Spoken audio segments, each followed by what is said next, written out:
ہم وہی کہیں گے جو ہمارا دین ہم کو بتاتا ہے، عمل کرو تو تمہارا بھلا ہے۔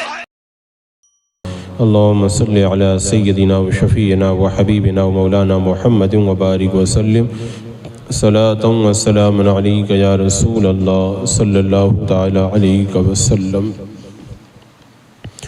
وَلَقَدْ أَرْسَلْنَا إِلَى ثَمُودَ أَخَاهُمْ صَالِحًا أَنِ اعْبُدُوا اللَّهَ فَإِذَا هُمْ فَرِيقَانِ يَخْتَصِمُونَ۔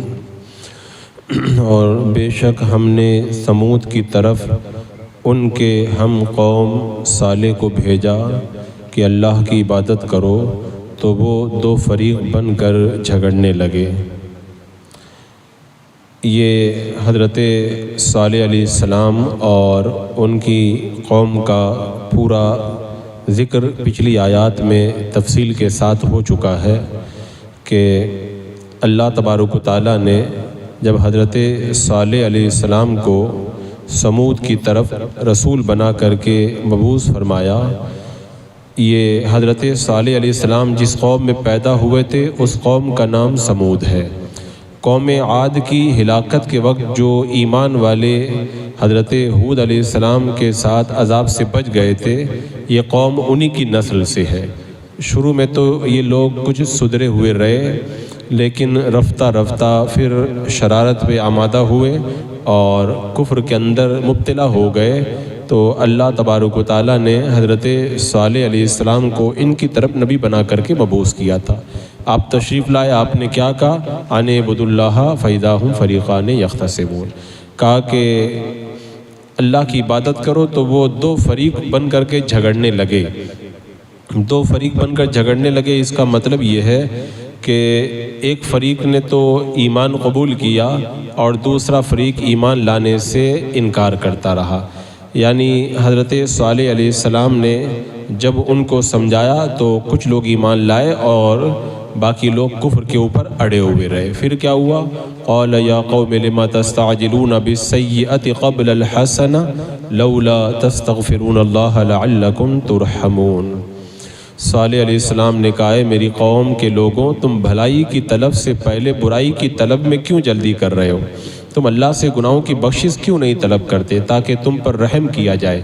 یعنی حضرت صالح علیہ السلام نے جب ان کو اللہ کے عذاب سے ڈرایا تو وہ بے خوف و نڈر ہو کر کے کہنے لگے کہ عذاب جو آپ بتا رہے ہیں وہ عذاب لے آئی ہے۔ تو اللہ تعالیٰ نے فرمایا کہ نبی نے انہیں پیغام دیا کہ رحمت سے پہلے عذاب کی جلدی کیوں کر رہے ہو تم لوگ؟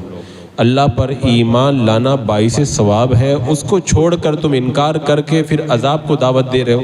اور ایک معنی اس کا یہ ہے کہ متکبر کافروں نے ہٹ درمی کی وجہ سے کہا کہ تم ہمیں کفر پر جس عذاب سے ڈراتے ہو عذاب لے آؤ، تو حضرت صالح علیہ السلام نے کہا تم اللہ کی رحمت اور اس کے فضل کو چھوڑ کر کے عذاب کیوں مانگ رہے ہو تم؟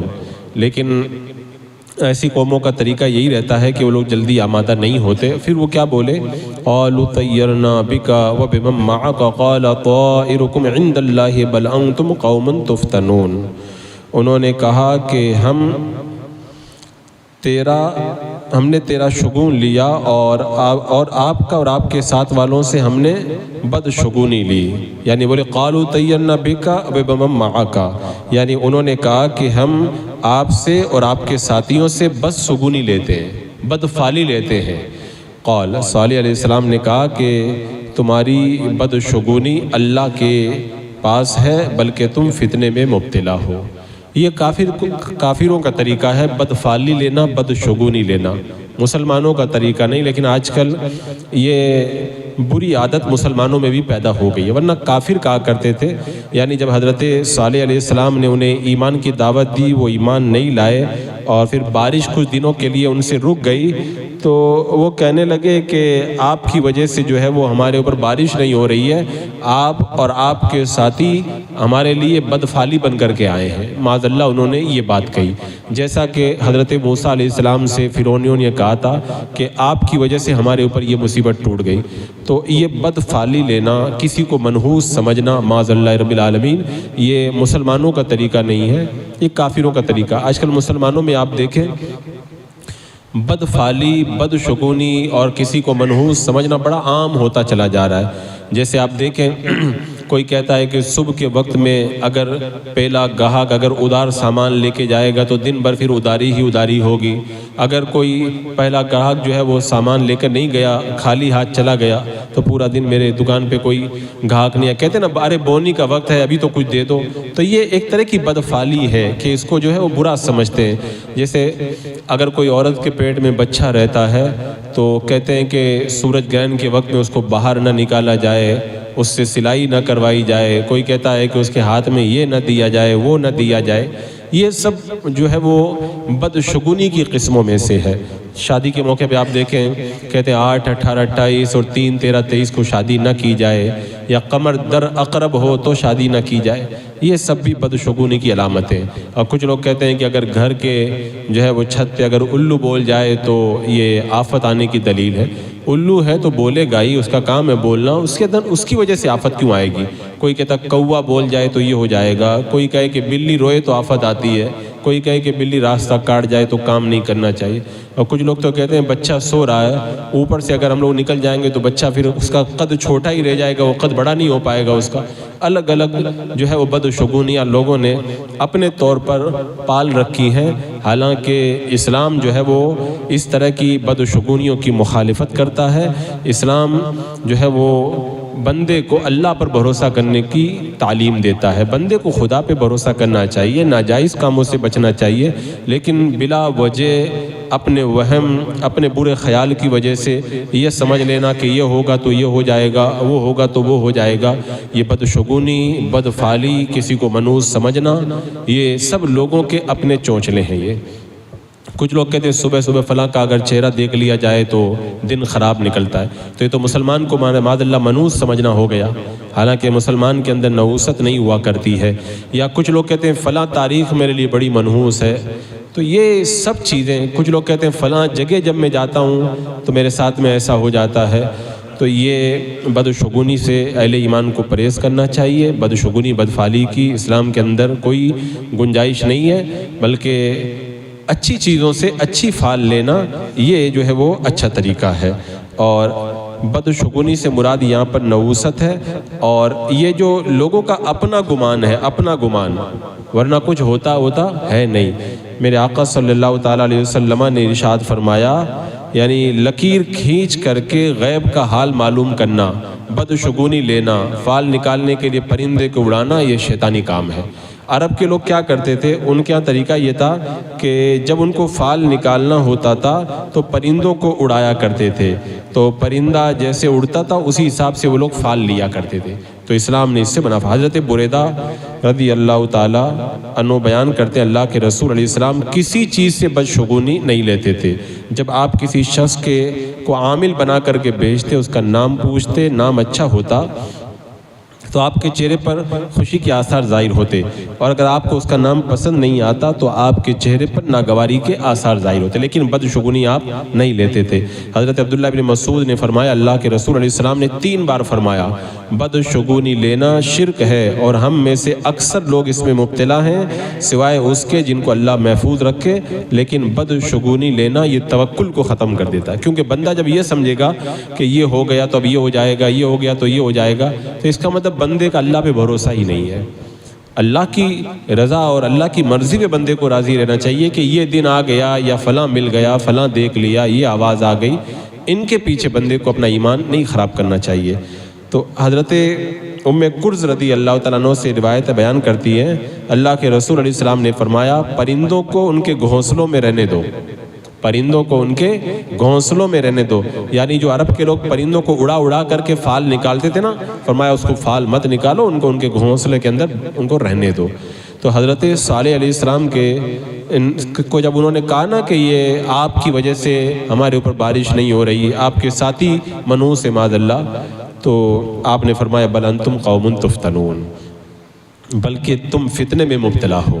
یعنی آپ نے فرمایا جس شر اور مصیبت کو تم نحوست قرار دیتے ہو وہ تمہاری تقدیر میں پہلے ہی سے لکھی ہوئی ہے, اور یہ جو کچھ تمہیں مصیبت نظر آ رہی ہے یہ بدشگونی نہیں ہے, بلکہ یہ تو تمہارے بدعملیوں کی سزا ہے. یہ خلاصہ یہ ہے کہ جس چیز کو تم بدشگونی اور مصیبت کہہ رہے ہو یہ تمہارے اعمال کا نتیجہ ہے.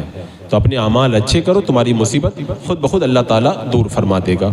وَكَانَ فِي الْمَدِينَةِ 9 رَاتٍ يُفْسِدُونَ فِي الْأَرْضِ وَلَا يُصْلِحُونَ، اور شہر میں 9 لوگ تھے جو زمین میں فساد پھیلا رہے تھے اور اصلاح نہیں چاہتے تھے۔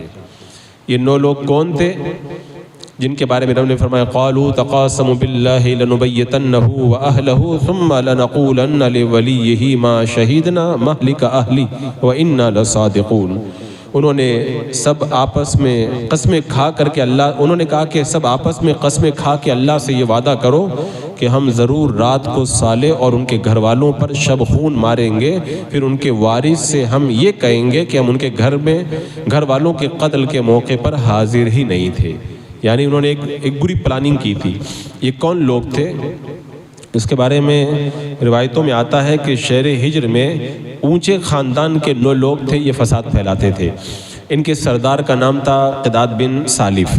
یہی وہ شخص تھا جس نے اونٹنی کے پاؤں کی رگیں کاٹی تھی، یعنی معجزے کے طور پر جب حضرت صالح علیہ السلام نے چٹان سے اونٹنی نکالی تھی اور کہا تھا کہ اس کو برائی کے ارادے سے مت چھونا، تو اسی شخص نے اس کی کونچیں کاٹی تھی۔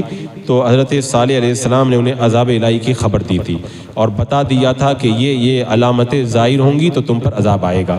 تو یہ 9 لوگ جن کا اللہ تعالیٰ نے یہاں پر ذکر کیا، ان 9 لوگوں نے میٹنگ کی کہ ہم لوگ مل کر کے حضرت صالح علیہ السلام کو شہید کر دیتے ہیں۔ اب سب قسمیں کھا کے کہنے لگے ہم رات کے وقت حضرت صالح علیہ السلام کے گھر میں حملہ کریں گے اور ان کے گھر والوں کے ساتھ ان کو شہید کر دیں گے، اور بعد میں اگر کوئی ان کا وارث ہم سے قصاص مانگے گا تو کہہ دیں گے ہم نے تو قتل کیا ہی نہیں ہے، ہم تو وہاں پر تھے ہی نہیں، ہمیں تو علم ہی نہیں ہے۔ تو اللہ تبارک و تعالیٰ نے اس رات میں حضرت صالح علیہ السلام کے مکان کی حفاظت کے لیے فرشتوں کو بھیج دیا۔ جب وہ 9 لوگ ہتھیار لے کر کے تلواریں کھینچ کر حضرت صالح علیہ السلام کے دروازے پر پہنچے تو فرشتوں نے ان کو پتھر مارے۔ وہ پتھر ان کو لگے لیکن مارنے والے نظر نہیں آئے اور وہ لوگ ہلاک ہو گئے۔ تو یہ شہر جو ہے نا جس کا اللہ نے ذکر کیا، یہ شہر ہجر ہے۔ یہ مدینہ اور شام کے درمیان جو بستیاں اور قصبات ہیں ان کو ہجر کہتے ہیں۔ تو یہ جو قوم سمود کا جو ہے وہ وطن تھا، یہ لوگ پہاڑ کھود کر کے مکان بناتے تھے اور انہی پہاڑوں میں پانی کا چشمہ بھی تھا۔ حضرت صالح علیہ السلام کی اونٹنی بھی یہیں پر پانی پیتی تھی اور انہوں نے جو ہے وہ یہیں پر وہ بدتمیزی کی تھی اور اونٹنی کی کونچیں کاٹی تھی۔ اب جب فرشتوں نے ان آنے والے 9 بدماشوں کو ہلاک کر دیا تو کافی دیر ہو گئی، ان کی قوم کے لوگ انتظار کرتے رہے کہ وہ لوگ آئے کیوں نہیں۔ تو کافی دیر تک جب نہیں آئے تو انہوں نے آ کر کے دیکھا کہ وہ سب کے سب خون میں لت پت پڑے ہوئے ہیں۔ حضرت صالح علیہ السلام سے انہوں نے پوچھا کہ آپ نے ان کو قتل کیا ہے؟ تو حضرت صالح علیہ السلام نے فرمایا نہیں۔ تو انہوں نے حضرت صالح علیہ السلام پر جب حملہ کرنے کا ارادہ کیا تو آپ کی قوم کے لوگ آ گئے اور کہا کہ ہم تم سے مقابلہ کریں گے۔ تو انہوں نے کہا کہ پھر کیا فیصلہ ہو؟ تو کہا حضرت صالح علیہ السلام نے جو عذاب کے بارے میں خبر دی ہے 3 دن کی مہلت ہے، انتظار کر لو، تو 3 دن میں اگر عذاب آ جائے گا تو یہ سچے ہیں۔ تو اب 3 دن کا وہ لوگ انتظار کرنے لگے۔ عذاب کی علامتیں اس طرح ظاہر ہوئیں کہ پہلا دن حضرت صالح علیہ السلام کے فرمان کے مطابق ان کے چہرے پیلے پڑ گئے۔ شام کے وقت انہوں نے کہا 1 دن پورا ہو گیا۔ دوسرے دن چہرے لال ہو گئے، شام کے وقت کہنے لگے کہ 2 دن ختم ہو گئے۔ تیسرے دن چہرے کالے ہو گئے، شام کے وقت کہنے لگے کہ اب 3 دن پورے ہو گئے، مہلت ختم ہو گئی۔ ابھی انہوں نے یہ کہا ہی تھا کہ عذاب سے بچ گئے، تبھی اسی دن اللہ تبارک و تعالیٰ نے ان پر عذاب کو نازل کیا۔ وہ لوگ خوشبو لگا کر بالکل ایک دم تیار ہو کر کے بیٹھ گئے، دیکھتے 3 دن ہو گئے کون سا عذاب آتا ہے۔ عذاب کے انتظار میں ان احمقوں نے دیکھا کہ صبح کے وقت میں ان پر اللہ کا عذاب آیا۔ اور عذاب کس طرح آیا؟ عذاب اس طرح آیا کہ اللہ تعالیٰ ارشاد فرماتا ہے وَمَكَرُوا مَكْرًا وَمَكَرْنَا مَكْرًا وَهُمْ لَا يَشْعُرُونَ، اور انہوں نے اپنا مکر کیا اور ہم نے خفیہ تدبیر کی اور ان کو اس کا شعور بھی نہ ہوا۔ فَانظُرْ كَيْفَ كَانَ عَاقِبَةُ مَكْرِهِمْ، تو آپ دیکھیے کہ ان کے مکر کا انجام کیسے ہوا۔ اَنَّا دَمَّرْنَاهُمْ وَقَوْمَهُمْ أَجْمَعِينَ، ہم نے ان کو اور ان کی ساری قوم کو ہلاک کر دیا۔ یعنی حضرت جبریل علیہ السلام نے ایک زوردار چیخ ماری جس سے سب کے سب ہلاک ہو گئے۔ تو ان کی حالت یہ ہو گئی، زلزلہ آ گیا اور جانوروں کے پاؤں کے نیچے سے روندی جانے والی جو گھاس ہوتی ہے نا، گھاس کی طرح وہ لوگ ہو کر کے رہ گئے۔ اللہ تعالیٰ فرماتا ہے فَتِلْكَ بُيُوتُهُمْ خَاوِيَةً بِمَا ظَلَمُوا إِنَّ فِي ذَلِكَ لَآيَةً لِقَوْمٍ يَعْلَمُونَ۔ بس یہ ہیں ان کے گھر جو ان کے ظلم کرنے کی وجہ سے گرے پڑے ہیں، بے شک اس میں اہل علم کے لیے ضرور نشانی ہے۔ یعنی ان پر ایسا عذاب آیا کہ وہ سب کے سب اس عذاب کے اندر پیس کر کے رکھ دیے گئے، اور عذاب اترنے سے پہلے ہی حضرت صالح علیہ السلام اہل ایمان کے ساتھ قوم سمود کی بستی سے نکل کر جنگل میں تشریف لے گئے۔ جس دن عذاب اترا، اللہ تعالیٰ نے اہل ایمان کو اپنے خاص فضل سے عذاب سے بچا لیا اور ان کو نجات عطا فرمائی۔ روایتوں میں یہ آتا ہے یہ اللہ تعالیٰ کے حکم سے حضرت صالح علیہ السلام اپنے مومن صحابہ کے ساتھ مکہ میں آ کر کے آباد ہو گئے اور یہیں پر عبادت کرتے رہے، یہیں پر آپ کا انتقال ہوا۔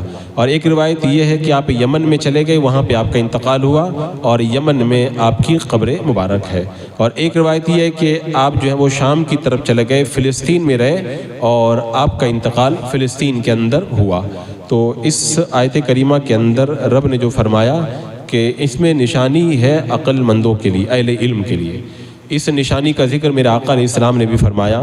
حضرت جابر بن عبداللہ کہتے ہیں جب اللہ کے رسول علیہ السلام مقام ہجر سے گزرے، جہاں پہ عذاب آیا تھا ان پر گزرے، تو فرمایا آئے لوگوں معجزات کا مطالبہ مت کرو، کیونکہ حضرت صالح علیہ السلام کی قوم نے معجزہ مانگا تو پھر اس کے بعد میں اللہ تعالیٰ نے جب ان کو اونٹنی عطا فرمائی اور باری مقرر کر دی، انہوں نے اونٹنی کی کونچیں کاٹ دی تو اللہ نے ان پر عذاب نازل کیا، ایک ہولناک چیخ نے ان کو آ کر کے پکڑ لیا اور اللہ تعالیٰ نے آسمان کے نیچے موجود ان کے سارے لوگوں کو ہلاک کر دیا، ایک شخص بچ گیا۔ یہ کیوں بچ گیا؟ میرے آقا فرماتے ہیں یہ حرم شریف میں موجود تھا۔ تو صحابہ نے عرض کیا یا رسول اللہ وہ کون تھا؟ میرے آقا علیہ السلام نے فرمایا اس کا نام تھا ابو رغال۔ یہ جب حرم شریف سے نکلا تو وہیں پر عذاب آ گیا جو اس کی قوم کے اوپر آیا تھا۔ اور ایک دوسری روایت میں یہ ہے کہ اللہ کے رسول علیہ السلام طائف کے سفر کے دوران ایک قبر کے پاس سے گزرے، آپ نے فرمایا یہ ابو رغال کی قبر ہے۔ اس حرم شریف کی وجہ سے اس پر عذاب نہیں آیا تھا، لیکن جب یہ حرم سے باہر آیا تو قوم پر جو عذاب آیا تھا وہی عذاب اس پر بھی آ گیا، اس کو یہاں پر دفن کر دیا گیا۔ اور میرے آقا نے نشانی یہ بتائی کہ اس کے ساتھ سونے کی ایک شاخ بھی دفن کی گئی تھی، اگر تم اس کی قبر کھودو گے تو وہ شاخ ملے گی۔ جب قبر کو کھودا تو اس کی قبر کے اندر وہ شاخ موجود تھی۔ اور حضرت عبداللہ ابن زمع کہتے ہیں اللہ کے رسول علیہ السلام سے میں نے سنا ہے آپ نے اس شخص کا ذکر کیا جس نے اونٹنی کی کونچیں کاٹی تھی۔ کہتے ہیں کہ یہ بڑا روب و دبدبے والا، شان و شوکت والا آدمی تھا اپنے قبیلے میں، لیکن جب اللہ کا عذاب آتا ہے تو پھر کوئی بچ نہیں پاتا ہے۔ اور رب نے فرمایا وَأَنْجَيْنَا الَّذِينَ آمَنُوا وَكَانُوا يَتَّقُونَ، اور ہم نے ایمان والوں اور متقی لوگوں کو نجات عطا فرمائی۔ یعنی حضرت صالح علیہ السلام، ایک روایت میں یہ کہ حضرت صالح علیہ السلام پر 4000 لوگ ایمان لائے تھے اور باقی لوگ عذاب میں ہلاک ہو گئے۔ تو یہ 4000 یا جو بھی ان کے متبعین تھے یہ اپنے متبعین کے ساتھ میں حضر موت کی طرف نکل گئے، اور حضرت صالح علیہ السلام جیسے ہی وہاں پر داخل ہوئے اس وقت ان پر اللہ تعالیٰ نے موت کو طاری فرما دیا۔ تو یہی لوگ بچ گئے جو حضرت صالح علیہ السلام پر ایمان لائے تھے۔ اور حضرت عبداللہ بن عمر کہتے ہیں کہ غزوہ تبوک کے وقت جب اللہ کے رسول علیہ السلام مقام ہجر میں پہنچے تو صحابہ کو حکم دیا یہاں کے کنویں سے پانی نہ پئیں، جانوروں کو نہ پلائیں۔ صحابہ نے کہا یا رسول اللہ ہم نے تو پانی نکال کے آٹا گوندھ لیا اور اس کا پانی ہم نکال چکے۔ میرے آقا نے فرمایا آٹا بھی پھینک دو، پانی بھی گرا دو۔ یعنی جس بستی پہ عذاب آیا ہو اس کا پانی بھی آپ نے لینا جو ہے وہ گوارا نہیں کیا۔ اور حضرت ابو کبشہ انماری کہتے ہیں غزوہ تبوک کے موقع پر کچھ لوگ تیزی سے قوم سمود کے کھنڈرات کی طرف گئے، یعنی جن پہ عذاب آیا تھا نہیں پر وہ کھنڈرات دیکھنے کے لیے گئے۔ تو یہ بات اللہ کے رسول علیہ السلام کو پتہ چلی تو آپ نے لوگوں کو نماز کے لیے تیاری کا حکم دیا۔ پھر میرے آقا علیہ السلام کی بارگاہ میں جب صحابہ حاضر ہوئے تو آپ نے ارشاد فرمایا تم ایسی قوم کے پاس کیوں جا رہے ہو جن پر اللہ کا عذاب آیا؟ ایک شخص نے کہا یا رسول اللہ ہم ان پر تعجب کرتے ہیں۔ میرے آقا نے فرمایا میں تمہیں اس سے بھی زیادہ تعجب کی بات بتاتا ہوں۔ فرمایا تم ہی میں سے ایک شخص تمہیں اس واقعات کی خبر دیتا ہے جو تم سے پہلے گزر چکے اور جو تمہارے بعد میں ہوں گے، لہذا تم لوگ استقامت اور سیدھا راستہ اختیار کرو۔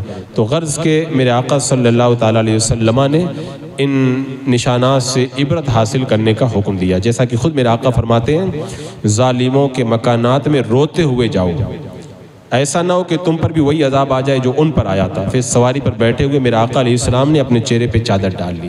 تو یہ اس قوم سمود کی تباہی کا واقعہ تھا جو اس سے پہلے بھی کئی آیتوں میں بیان ہوا، اور اس آیت کریمہ میں رب نے اس کو پھر بار بار یہ واقعات اس لیے بیان کیے جا رہے ہیں تاکہ بندہ ڈرے اللہ کے عذاب سے، عبرت حاصل کرے، بھولے نہیں اور اپنے حال پہ پھولے نہیں، کیونکہ بندہ جب بار بار پڑھے گا تو اس کو اللہ تعالیٰ ہدایت کی توفیق عطا فرمائے گا۔ بسم اللہ الرحمن الرحیم، اللہم صلی علی سیدنا مولانا محمد وبارک وسلم، صلاۃ و سلام علیک یا رسول اللہ، یا اللہ یا رحمان یا رحیم العالمین۔ اپنے محبوبین کے صدقے میں اعمال صالحہ کی توفیق عطا فرما، قرآن کے نور سے ہمارے سینوں کو پر نور فرما دے۔ اے اللہ قرآن پڑھ کر عمل کرنے کی توفیق عطا فرما، ایمان پہ زندگی، ایمانی پر موت نصیب فرما۔ ربنا تقبل منا انک انت السمیع العلیم وتب علینا انک انت التواب الرحیم۔ ان اللہ وملائکتہ یصلون علی النبی یا ایھا الذین آمنوا صلوا علیہ وسلموا تسلیما۔ اللہم صلی علی سیدنا و شفیعنا و حبیبنا مولانا محمد وبارک وسلم، صلاۃ و سلام علیک یا رسول اللہ۔ سبحان ربک رب العزۃ عما یصفون وسلام علی المرسلین والحمد للہ۔